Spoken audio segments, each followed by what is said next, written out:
As the Marvel Cinematic Universe continues to grow very rapidly, mind you, we are quickly approaching the debut of Marvel's first family to the big screen for the MCU. Now, finally, Marvel Studios' Kevin Feige talks about the casting process and what we can expect. And there's some interesting things in here that people have took notice of.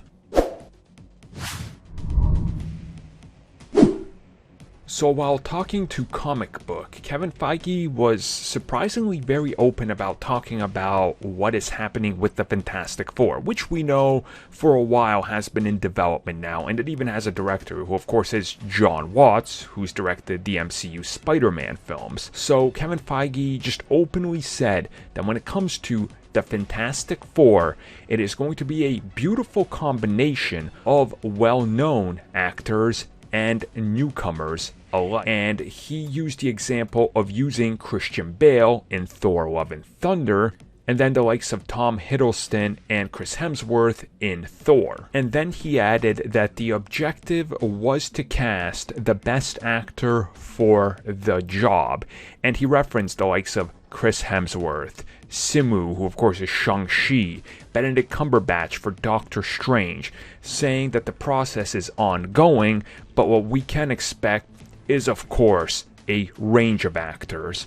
So I think what he's saying here is, don't be surprised if like 2 or 3 of the main cast members of the first film are relative unknowns, and then you have that like one name, or maybe 2 or 3 names, like Doctor Doom is somebody huge, and we're like, yeah, okay, that makes sense. You want that character to be here for 5-10 years and be a villain of everything. That big name casting makes sense.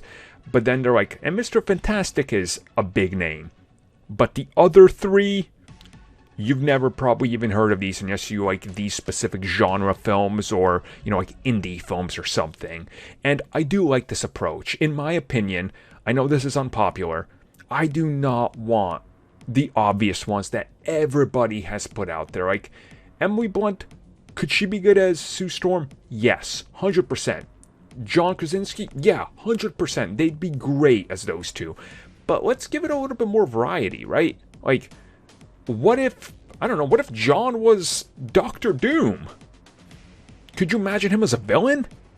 I think he could do it. Like, let's not just typecast, right? Let's not just throw him into this role because somebody put it on a fan cast and we all think it's an original casting, right? Everybody wants Charlie Hunnam as well, as Green Arrow, but come on, we can do a little better than that, even though he'd be perfect. But you get what I'm saying.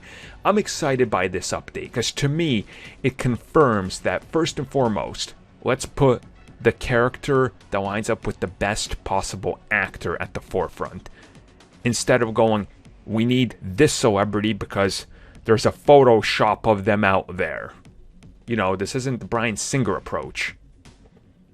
Yes, that's how he cast. Yes, that's a true story.